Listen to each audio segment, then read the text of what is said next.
Hola, ¿qué tal? Sean bienvenidos al curso de Lenguaje y Comunicación 1. Ahora en esta ocasión veremos lo que es lectura analítica, es decir, analizaremos como tal cada detalle de la lectura para enfocarnos en esos mismos aspectos que te acabo de repetir para preguntarnos, ¿cumple su funcionalidad? ¿Qué le falta o qué no le faltará? ¿O es así suficiente que le agregue? Para, a su vez, como leímos en la anterior progresión, supimos, o más bien te enseñé técnicas para buscar dentro del internet y propiamente en Google. Y a su vez también te dije de buscadores especializados de artículos propiamente y su pequeña interfaz para buscar información. Pero una vez que tenemos eso, ¿cómo identificar los elementos de esta información para saber si cumplen su funcionalidad o son adecuados para lo que yo quiero realizar? Es lo que vamos a ver a continuación. ¿Sale? Sin más, hay que darle a este tema. Y primero, nos dice lo siguiente, solo basta con conocerlo, es decir, que realmente podemos conocer un objeto o una persona y podemos predecir cómo se puede comportar, o cómo es, qué características tiene o qué características no tiene. Pero ¿qué pasa? Suele suceder o te ha sucedido que a lo mejor dices, si le dices esto va a reaccionar de esta manera. Y lo haces y termina siendo completamente falso. Termina actuando de una manera que tú no sabías y que realmente no estaba prevista. Entonces ahí nos quiere decir que no porque conozcamos a una persona de mucho tiempo o llevemos mucho tiempo estudiando, puede saber que realmente hay cierto tipo de acciones o casos que no hemos tomado en cuenta o que nos hemos enfocado en unos más que otros y que perdemos de vista a nuestro objeto de estudio o en este caso a las personas que nos rodean. Porque como te digo, conocer no quiere decir que implique que conozcas cada uno de sus pequeños detalles de esa persona, porque siempre va a haber algo azaroso, es decir, algo que no entre dentro de tus posibilidades de predecir y esto a su vez te traiga un nuevo conocimiento. Y eso pasa como las personas, como dice la diapositiva y como dice el meme, nos intriga, no que te haga trigo así como tal está, sino que realmente te desconcierta, porque dices, bueno, entonces, ¿qué es lo que basta para saber algo de alguien? Porque si conociéndolo a veces pasan este tipo de azarosidades, entonces ¿qué es lo que tengo que hacer para realmente no fallar? Pues bueno, es lo que vamos a ver a continuación. ¿Sale? Y primero, lo mismo pasa con un texto, es decir, que realmente nosotros podemos saber de algún tema, de algún autor, y siempre estamos casados de que, sí, mira, él defiende esto en este libro y su postura es esta. Pero eso es lo importante, lo bonito de la investigación, que a veces llegan otro tipo de autores y dicen, mira, realmente lo que quiso decir es esto y le podemos dar esta interpretación a partir de esta manera. Es decir, constantemente se están haciendo interpretaciones o reinterpretaciones de lo que dijo un autor, de lo que postuló o de lo que realmente se puede aplicar hoy en día de ese autor. Es decir, constantemente se están discutiendo. Y esto a su vez dan nuevas visiones de lo que él trabajó. Y por lo tanto, no porque llevemos cierto tiempo conociéndolo, quiere decir que realmente siempre se mantenga así. Pueden cambiar y puede ser de una manera distinta a la que yo comúnmente le he explicado o la que yo he escuchado. ¿Vale? Y nos dice lo siguiente a partir de un texto. Nos dice, permite determinar objetivamente la intencionalidad explícita e implícita. Recuerde que la información explícita, en este caso, implica, explícita quiere decir que conforme la leemos, la entendemos sin ninguna preocupación, sabemos a qué hace referencia y sobre todo en qué se enfoca. Mientras tanto, la implícita quiere decir que esa sí requiere un poco más de nuestra capacidad crítica y reflexiva para saber a qué refiere, en cómo lo está tomando y entender esos pequeños detalles que nos ayudan a comprender el sentido o en este caso la intención del texto del autor. En lugar de permitir que las opiniones y sentimientos personales maticen la interpretación de quien, es decir, realmente nos maneja información que puede ser, como te digo, en cuanto la lees, la captes, y otra que realmente sea difícil de entender. Y eso lo has visto en diferentes tipos de autores, que a lo mejor unos te gustan más porque luego te dicen las cosas tal cual, otros son más detallados, empiezan a divagar un poco más y haces que te pierdas dentro de la lectura. O así mismo dentro de las personas cuando también te cuentan una cierta problemática, llegan y, esto, y le entiendes. Y otras llegan, no, es que pasó esto, y luego esto, pero tienes que hacer para esto. Y lo mismo pasa también con los textos, que realmente hay textos más complicados que unos que otros. Pero te digo, eso también lo puedes ver reflejado en tu vida. Cuando alguien te cuenta una anécdota y has tenido un amigo que dice, sí, que te estaba contando, o otro que te casi que literalmente te hace estar en los hechos que le sucedieron, ¿sale? Otro también de lo que pasa con los textos es lo siguiente: identifico palabras clave y argumentos, así como los recursos estilísticos y el tono de texto. Una vez que sé que dentro del texto tengo información implícita y explícita, también es importante distinguir las palabras clave, es decir, qué definiciones son importantes para entender la temática y de la cual no puedo dejarnos a un lado, porque si no, no voy a entender el tema. A su vez, los argumentos que maneja, es decir, aquí ya no hablamos solo de ideas principales, de qué tema nos va a hablar, sino que ese mismo tema tiene que ser defendido o no defendido, claro está, porque varía del autor, y identificarlos porque me dice que afirma esto o niega esto, ¿sale? Y también los recursos estilísticos, es decir, a manera en cómo lo hace, a partir de un esquema, a partir puede ser también de un poema, de la interpretación de una película, de un símil, de una alegoría, de una metáfora, es decir, puede utilizar distintos tipos de recursos. La literatura no solo está, o más bien, no está exento a estos temas de que pueden ser tratados de manera distinta, porque cierto tipo de autores pueden empezar con un cuento y a partir de ahí pueden explicar una argumentación, o pueden empezar a interpretarlo, ¿sale?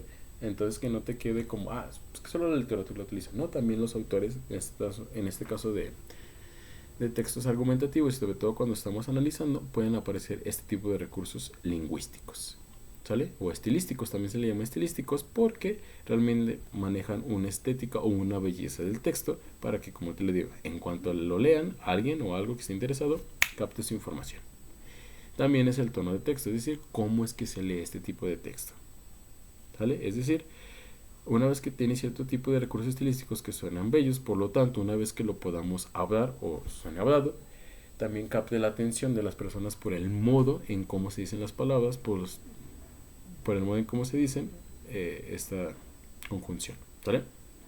Y también otro de lo importante con los textos es lo siguiente: analiza qué problemas quiere resolver el autor y cuándo lo hace, es decir, identificar qué problemáticas va a resolver de un tema y la manera en cómo lo va a hacer y los recursos que se va a encargar para resolverlos, o qué tipo de autores abordó, o qué tipo de libros también tomó, o qué diferentes tipos de perspectivas él analizó dentro del tema para abordarlo. Porque recuerda, cuando estamos hablando de un tema, como te lo dije, tiene pequeños subtemas, y a su vez una respuesta que tú des puede, en este caso, encajar con una postura. Es decir, los investigadores dentro de sus investigaciones tienen maneras de resolver ciertas problemáticas y les ponen un nombre, ya sea de la persona quien lo descubrió, de la persona quien lo hizo, o el nombre de la actividad que comúnmente, en este caso,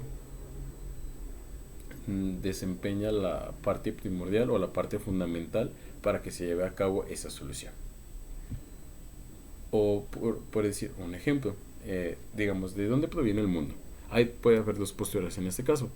Digamos, una atomista. Se le llama atomista porque realmente dice que el mundo viene a aquellas partículas muy pequeñas que materia y que comenzó en este caso a evolucionar constantemente, y otra es creacionista porque realmente la crearon, es decir, que hubo un ser divino que la creó. A eso me refiero con las posturas que hay, que se le da un cierto nombre dependiendo de la característica que maneje, o en este caso el nombre del investigador que lo descubrió, ¿sale?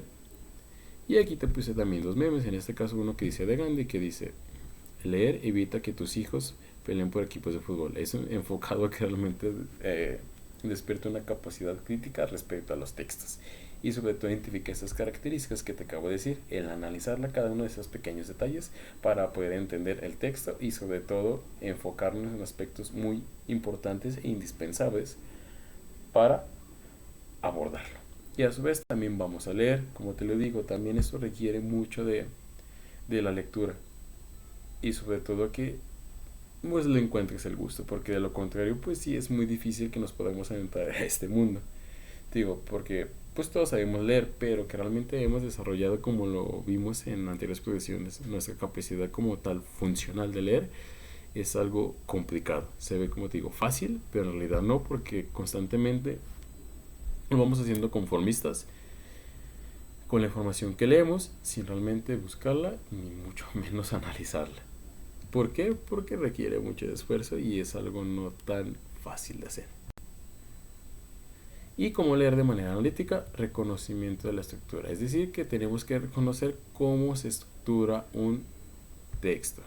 Y aquí cómo está Jackie Chan dice, pero leer un libro completo, ¿cómo? ¿Tengo que leerlo todo? No. Y es como te lo adelantaba en las anteriores diapositivas y más en las técnicas de investigación, que realmente no tenemos que leer todo el libro, sino realmente tenemos que ver, en este caso, que sí me sirve de ese libro y que no me sirve, porque no todo puede servir. O en este caso también observar en qué capítulo va a servir este y que no. Recuerda que eso te lo dije en la prelectura de los textos una vez que los encontramos. Primero es el reconocimiento de la estructura de un texto y nos dice que un texto se divide en 4 maneras: título, introducción, desarrollo y conclusión. Algo que ya me has visto en las primeras diapositivas, ¿sale? O en las primeras clases grabadas.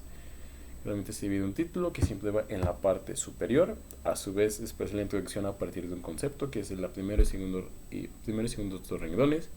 Luego sigue el desarrollo, es decir, que ahí se presentan los argumentos, las ideas principales, más bien los argumentos, perdón, de los cuales se va a defender de lo que se está tratando. Y en conclusión es la recapitulación de todo esto que vimos y emitir una postura si afirmamos, negamos, estamos en un punto neutro y decir hasta qué punto llegué de mi investigación. ¿Vale? Es algo que ya habíamos visto con anterioridad. Y te voy a poner otros elementos que son muy importantes. Y a su vez también en las últimas diapositivas vamos a analizar un texto para que tú identifiques su título, su introducción y desarrollo de conclusión para que te quede un poco más claro. ¿Sale? Y empezamos con algo que también ya te lo había adelantado y te lo vuelvo a adelantar: el título. También el título al momento de nosotros leer es importante porque, como te lo dije, aquí aparecen 2 libros, uno que se llama de Federico Nietzsche o Friedrich Nietzsche, que nos dice El Anticristo, y otro de Ramón Shirau, que también es un filósofo, y nos dice Introducción a la historia de la filosofía. Es decir, también el título nos puede manejar información muy relevante para saber si maneja nuestro tema o no maneja.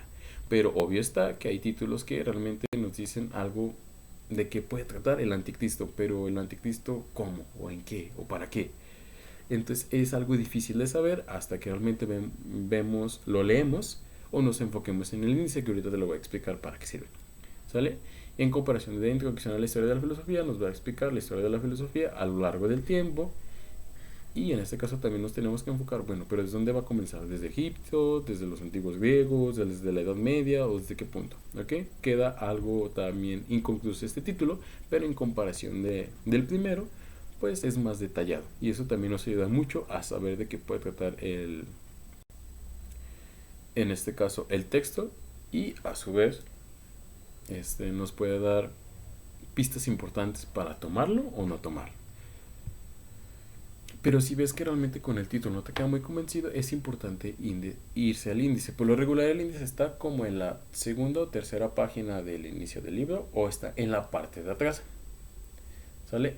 También se le puede llamar índice o índice analítico, porque ahí en el índice analítico nos queda más desglosado por temas, subtemas y propiamente desglosado así parte por parte de lo que va a tratar cada tema. Un índice también es desglosado de esa manera, pero más en general. Por ejemplo, aquí nos dice en qué página está la introducción, cuál es el capítulo 1, 1.1, bueno, más bien el capítulo 1, de qué va a tratar, cuál es su temática, y después de ese tema trabaja otro tipo de subtemas pequeños que también nos hablan del primer capítulo y así sucesivamente en cada uno de los capítulos. Es decir, que el índice nos dice de qué va a tratar mi libro y lo divide por temas. También es algo importante que nosotros tenemos que tomar en cuenta para, si con el título no podemos saber a qué tema va a abordar, lo damos al índice y vemos, mira, de este capítulo me sirve de este no me sirve nada, o completamente no me sirve nada de este texto. Eso también es muy importante al momento de nosotros leer información. Siempre irnos al índice, más bien ver el título, el autor. Si realmente no nos queda muy convencido, irnos al índice constantemente para analizarlo propiamente y decir, sí, es bueno, o no, no me sirve. También es importante analizar en este caso las imágenes que nos puedan manejar el libro. Es decir, has visto a lo mejor en algunos procesos químicos, por lo regular o en cualquier materia, nos aparecen cierto tipo de esquemas, ya sean mapas mentales, cuadros sinópticos, o los diferentes esquemas que se pueden manejar para sintetizar la información, o a su vez imágenes representativas de lo que me está explicando para que quede mayormente comprendido. También es importante analizarlo dentro de un texto, porque también me habla de su calidad y sobre todo cómo va sintetizando la información. ¿Sale? Eso también es primordial para poder entenderlo o para poder descartarlo a su vez, porque a su vez me puede explicar, no sé, con meras imágenes, o igual maneja texto e imágenes, pero realmente no queda muy bien comprendido la información que me quiere dar a entender. Por otro lado, también eso te lo había dicho, el sabías que. También en un texto pueden aparecer el sabías que, pequeñas partecitas que están ya sea del lado inferior izquierdo, o pueden aparecer dentro de una pequeña columna, que son datos interesantes que nos dicen del tema, o en este caso también nos pueden aparecer pequeñas notas al pie de página. Es decir, cuando tenemos un texto, en la pequeña partecita de abajo nos aparece un pequeño numerito y una rayita, y separa la información del cuerpo del texto o de la hoja, y es una letra mucho más pequeña. Ahí también se le llama notas al pie de página, es decir, que ahí los autores también nos mencionan información que si la ponen dentro del texto, a lo mejor te confunde o realmente no tiene nada mucho que ver, o hacen aclaraciones de conceptos, y eso, como también ya te lo había dicho, también es importante o relevante para poder, en este caso, ver si hace las aclaraciones necesarias, no las hace, o nos está indicando cómo tomar este concepto, o cómo analizar, o de qué fuente tomó esta información que nos está poniendo. Y también lo sabías que también son importantes, porque a partir de ahí, como te lo digo, nos pueden manejar información extra, o en este caso interesante, que también es primordial para el tema, o en este caso solo datos curiosos que también nos hacen adentrarnos más sobre la temática. Por otro lado, también están las fuentes de consulta, también se les llama en este caso fuentes de consulta o bibliografía. Y en esa bibliografía es cuando también nos están diciendo que son todos los autores que él ha buscado. Por lo regular aparecen en la parte de atrás. Tanto puede estar el índice en la parte de atrás, y siempre las fuentes de consulta o la bibliografía está en la parte de atrás. Es decir, las acomodan por orden alfabético, y ya también las acomodan por sección. Es decir, los libros que leyeron los ponen en la sección, luego después los artículos o las páginas web, o en general los ponen todos juntos, pero por lo general siempre los acomodan por libros, artículos especializados, y a su vez también por páginas de internet, siempre y cuando hayan buscado, ¿ok? Y de preferencia también tenemos que observar que haya diferentes tipos de fuentes de búsqueda, que realmente que no solo se haya quedado con libros con un cierto autor, sino que haya buscado en diferentes, ¿sale? Y eso también es muy primordial e importante, como también ya te lo había adelantado, y es la manera en cómo aparecen a partir de esta imagen. Y a su vez, ¿cómo identificar la introducción? En este caso, el desarrollo y la conclusión. Bueno, te lo puse a partir de un texto, en este caso, cómo afecta la diabetes a la salud. Y si te fijas, a partir del título ya sabemos de qué va a hablar de la diabetes y cómo va a afectar su salud. En este caso es a partir de una pregunta, pero lo podemos hacer una afirmación, y queda de la siguiente manera: la diabetes afecta tu salud, ¿sale? Es realmente lo que nos quiere decir, y ya tenemos en este caso en qué se va a enfocar, cuál va a ser el tema principal, que va a ser la diabetes, y en este caso va a hablar de una temática de la diabetes, que es cómo afecta nuestra salud, o afecta nuestra salud, ¿sale? Entonces por ahí ya es mucha ganancia con el título. Identificamos el título y ya de eso nos dice mucho. Ahora vamos a ver en la introducción cuál es la introducción, o por qué es este pequeño texto que te pongo la introducción. Y para eso te subrayé estas partecitas que dicen lo siguiente: desde el año 2000, la diabetes mellitus en México es la primera causa de muerte entre las mujeres y la segunda entre los hombres. Ok, él nos está diciendo algo muy relevante. En 2010 esta enfermedad causó cerca, si te fijas, esta información que te acabo de subrayar es importante, o es, digamos, la idea, en este caso, principal para comprender nuestro tema. Dice, desde el año 2000, la diabetes mellitus en México es la primera causa de muerte entre las mujeres y la segunda entre los hombres. Es decir, un dato contundente del por qué la diabetes está afectando nuestra salud, o porque eso es un tema relevante e importante del cual se tiene que discutir hoy en día. Y nos dice, porque es causa de muerte tanto de hombres y mujeres. Y ya no se queda. En 2010 esta enfermedad causó cerca de 83,000 muertes en el país. Es decir, esa ya es información accesoria. Realmente si está o no está, no es relevante. Más bien lo que sí es relevante y que es de importancia es que realmente es una causa entre los hombres y las mujeres. Y la segunda: el azúcar o glucosa en la sangre se encuentra en un nivel elevado. Es decir, aquí nos está explicando lo que es la diabetes.